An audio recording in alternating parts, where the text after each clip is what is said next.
Donc, dans un enchaînement finalement assez concordant avec un certain nombre de points qui ont été évoqués ce matin par Boris Albrecht et par Didier Vernet, je vais vous présenter rapidement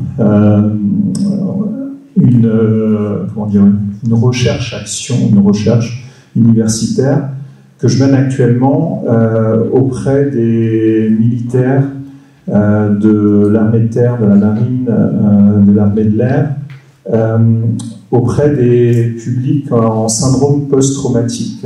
C'est une pathologie en santé mentale que vous devez connaître forcément dans un contexte civil, mais qui dans le contexte militaire est extrêmement développée, souvent méconnue du grand public, mais il faut savoir qu'aujourd'hui, il y a des milliers de jeunes militaires qui reviennent d'OPEX, d'opérations extérieures, qui sont victimes justement de ces syndromes post-traumatiques, de ces états de stress post-traumatiques, qui correspondent souvent à des fortes angoisses liées à des missions très, très complexes, très anxiogènes, où ils ont tutoyé la mort ou celle de leurs camarades.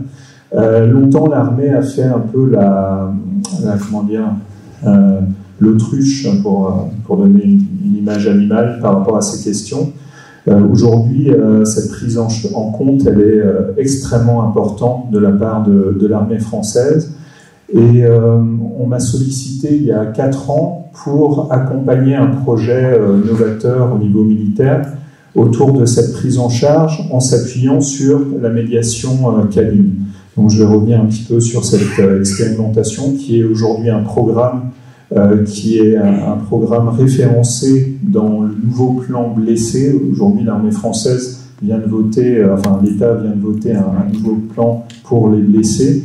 Et du coup, le programme Arion, qui est le nom de cette expérimentation, qui est aujourd'hui un programme, fait partie d'un des points, d'un des 150 points du plan blessé de l'État pour les militaires. Alors, genèse et contexte du programme Arion. Le programme Arion, c'est un programme de médiation canine à destination donc, de blessés avec syndrome post-traumatique.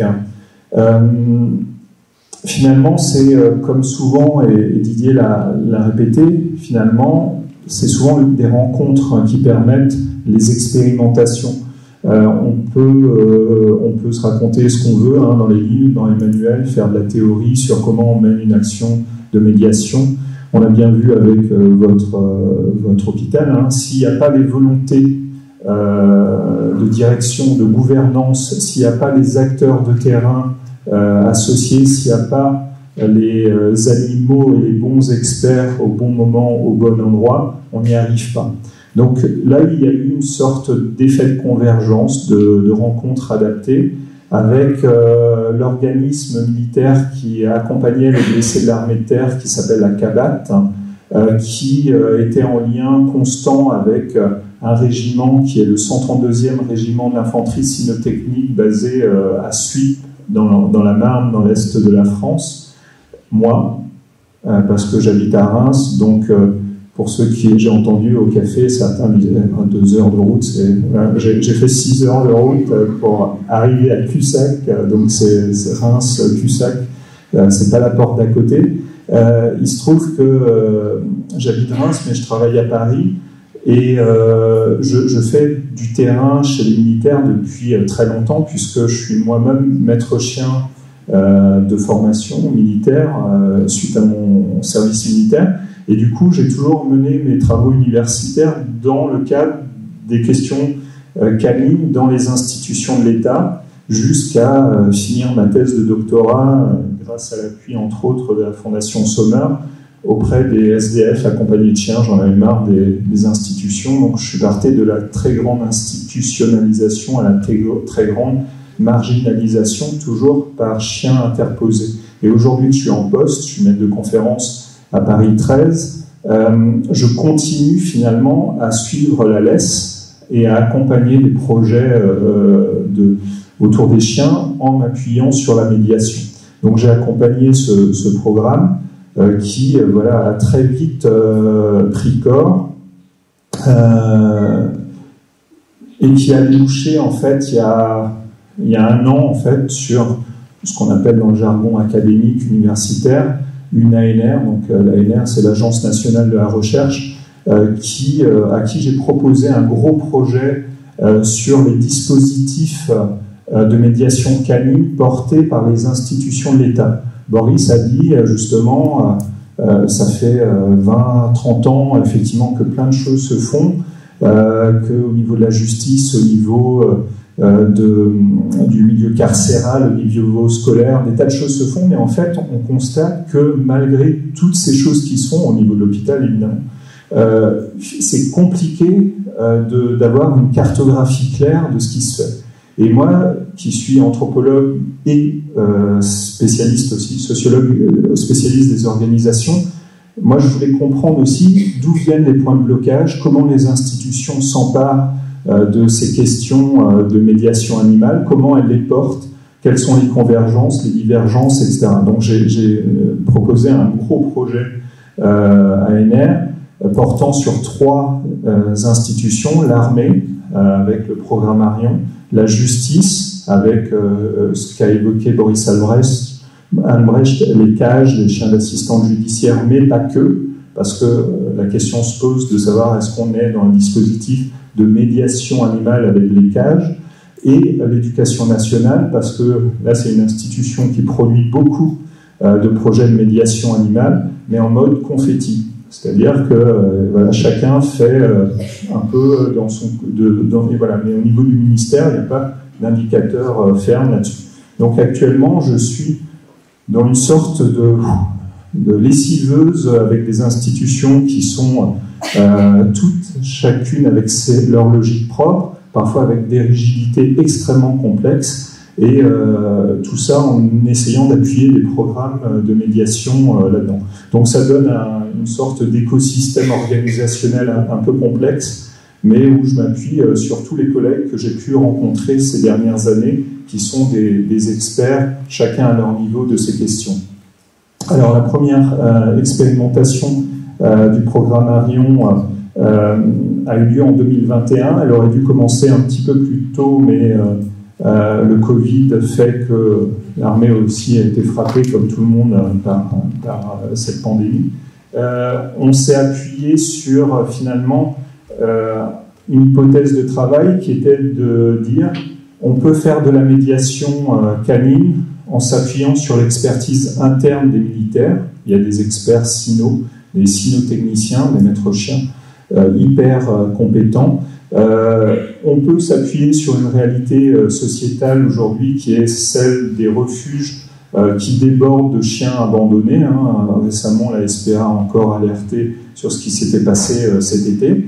Plutôt qu'aller chercher des chiens d'élevage qu'on allait éduquer, dresser pour devenir des chiens d'assistance pour des syndromes post-traumatiques, on s'est dit, on va faire coup double, on va faire une action de santé publique pour ces jeunes militaires, mais aussi une action sociétale en s'appuyant sur les chiens, les bons chiens qui existent en refuge, avec une détection systématique de ces chiens. Et du coup, l'idée du programme, c'était qu'un blessé suive un programme pendant 2 mois dans un refuge, de façon encadrée avec des experts cyno, et puisse repérer des chiens qui avaient été préalablement identifiés par les militaires, et qu'on favorise au bout des 2 mois une rencontre entre un maître, un chien, que ça débouche sur une adoption, et que pendant 1 an après, il y a un suivi à domicile de ce binôme constitué qui puisse être, dont on évalue l'impact en fait dans la famille, parce que c'est aussi un projet, comment dire, familial en fait. Tu as parlé Didier tout à l'heure de l'écosystème, de la systémie en fait, et nous on veut englober l'ensemble des paramètres dans ce système, et les conjointes enfants font partie du système de la maladie psychique. Donc une première expérimentation en 2021 avec des blessés de l'armée de terre. En 2022, une validation du programme par les hautes autorités militaires françaises, avec une ouverture à la Marine nationale, à l'armée de l'air, une troisième édition qui vient de s'achever en juin dernier et qui a débouché sur un autre type d'expérimentation en septembre pour des gens qui avaient déjà des chiens en fait.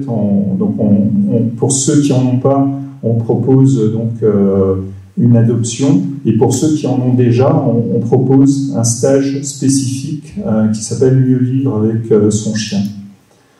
Je vais passer un peu rapidement là-dessus, c'est un peu technique sur les enjeux. Pardon, là je passe très très vite. Hein, voilà. Tout s'est emballé, là, excusez-moi. Donc voilà, les enjeux du programme. Donc il y a des enjeux d'évaluation.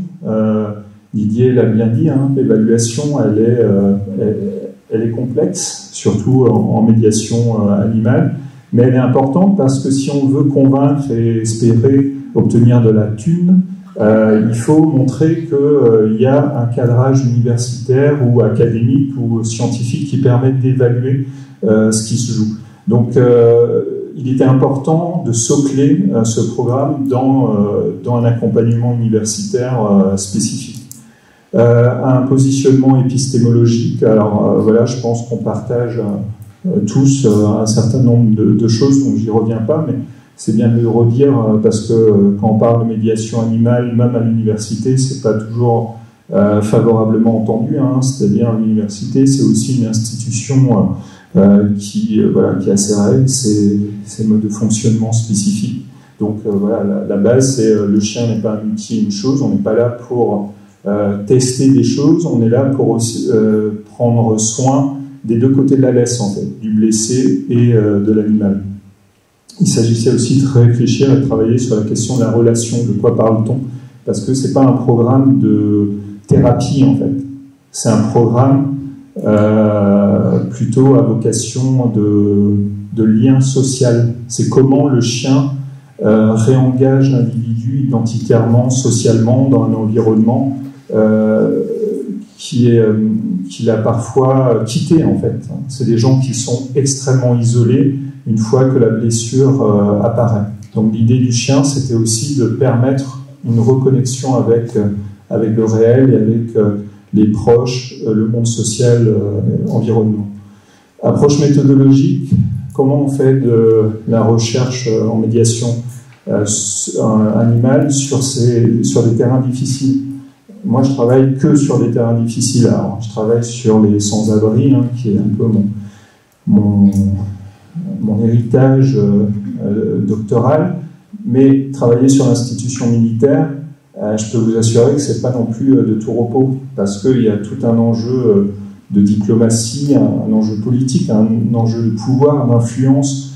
L'armée, c'est pas un monde homogène, même s'il y a une culture homogène, il y a des entités homogènes, etc. Et quand moi je suis civil et je suis chercheur, donc j'ai une double menace possiblement pour le monde militaire. On ne travaille pas, là je vais passer très brièvement là-dessus, on ne travaille pas avec des syndromes post-traumatiques comme avec d'autres publics. Il faut toujours ajuster la méthodologie de recherche aux spécificités des publics approchés. Moi, je ne peux pas débarquer dans la rue, par exemple, avec des SDF en leur disant « Salut, je m'appelle Blanchard, je suis sociologue, tu vas me raconter ta pauvre vie. » Ça ne marche pas, en fait. Donc, il a fallu que je déploie des méthodes spécifiques. Et bien, pour l'armée, c'est pareil. Si je débarque et je dis « Ok, en tête à tête avec le blessé, tu vas me raconter tes problèmes, etc. » Ça, ils le vivent au quotidien avec les experts psychiatres, avec les travailleurs sociaux, etc. Donc j'ai mis en place une méthodologie avec une collègue ethnographe qui fait partie de mon groupe de recherche, où on s'est appuyé sur le dessin ethnographique, c'est-à-dire qu'il y avait une mise à distance comme ça de l'individu qui pouvait se reconnaître à travers l'expérimentation en train de se dessiner. Et ces dessins, on les partageait une fois les séances terminées avec les blessés de façon à ce qu'ils puissent eux-mêmes remplir les cases des bulles que je vais vous montrer, c'est-à-dire le verbatim qui sert d'outil d'analyse aux chercheurs, était co-construit de façon active entre le blessé et le chercheur.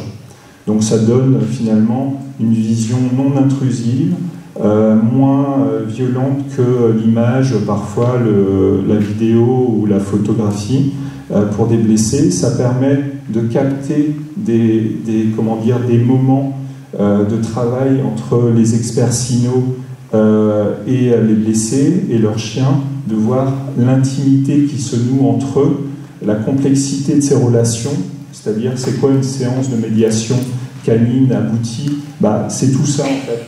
Quand on fait une photo, on ne s'en rend pas compte, alors que là en fait il y a en permanence un dialogue qui s'instaure entre le sachant, le futur propriétaire. Vous pouvez me remonter 5 minutes. On fera des questions. Voilà. Et les chiens aussi qui sont partie prenante du sujet. Je vous passe rapidement quelques dessins. Et l'idée, c'était à chaque fois de reconfigurer ce qui s'était joué durant une séance de façon à avancer avec les blessés et dans l'analyse. Qu'est-ce qui ressort? C'est que du côté des stagiaires, il y a un impact fort de ces actions de médiation canine. Le chien redevient une borne biographique pour le blessé, un rattachement à la réalité et au présent. C'est-à-dire que le syndrome post-traumatique, c'est une problématique de la mémoire, en fait. Et ils ont besoin de choses fixes qui les recadrent dans un présent. Sinon, la blessure est toujours quelque chose qui revient en boucle. Là, le présent, savoir qu'il faut sortir le chien, le nourrir, où le chien réagit à un état émotionnel dont tu as parlé, parce que là il est temps de sortir, parce que c'est pas le mec qui va sortir le chien, c'est le chien qui va sortir le mec, parce qu'il sent qu'il y a quelque chose qui va pas. C'est extrêmement intéressant. Donc c'est un soutien émotionnel et sécuritaire, et c'est une reconnexion sociale et familiale forte. Voilà, encore des dessins qui le démontrent en fait. Je les passe rapidement.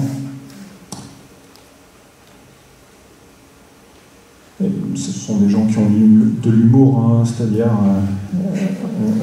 on lui dit elle est calme, et je lui ai donné, le propriétaire lui dit, je lui ai donné de l'Exomil, j'avais pas compris que c'était pour moi en fait. Voilà, c'est des choses qu'on n'a pas, si vous voulez, dans des entretiens cliniques classiques. Donc, du côté des chiens, on travaille avec Fabienne, elle évoquera pas cette étude en particulier, mais on travaille en permanence avec Fabienne sur une réflexion de ce qu'est le bien-être animal en médiation animale et médiation canine, et un engagement sociétal, comme je l'ai dit, des personnes et de l'institution militaire par rapport à cette question des refuges qui dégueulent, et il y a un ajustement des adaptations éducatives des chiens.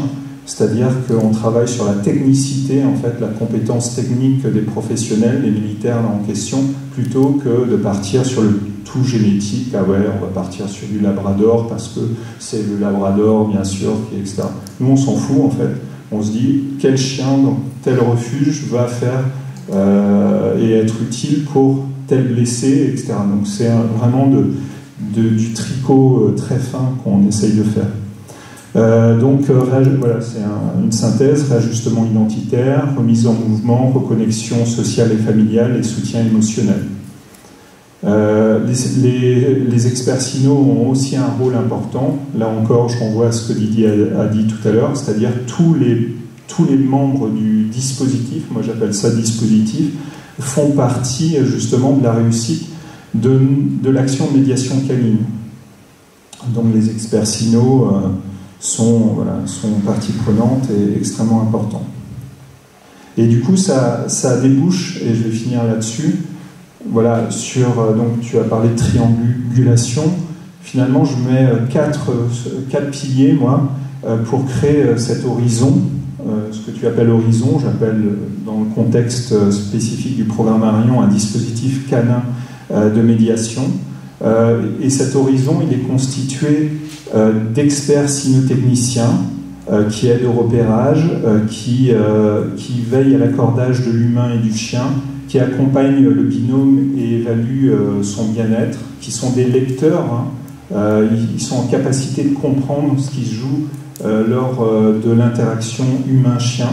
Donc on a besoin de leur interprétation.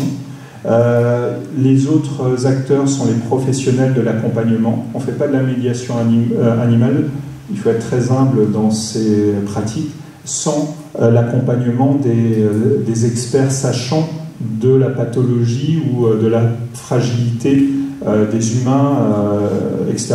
Débarquer en disant avec l'effet waouh du chien magique ou de l'animal magique, ça ne marche pas. Il faut être en dialogue avec les professionnels pour la finalité qu'a évoqué Boris. Ça peut être une finalité pédagogique, médicale ou autre. Il faut aussi évidemment des chiens, dans le cas du programme Arion. Peu importe les chiens en fait. Encore une fois, moi je ne suis pas un fondamentaliste ou de la race je ne sais quoi. Moi je suis un amateur, un professionnel du chien, et des chiens il y en a pléthore. Et il faut aussi des personnes accompagnées et des familles qui soient partie prenante de l'action. C'est-à-dire on ne fait pas le bien-être des gens sans eux en fait. Donc voilà. Donc je vais finir là-dessus, je pense être dans les temps. Voilà. Merci.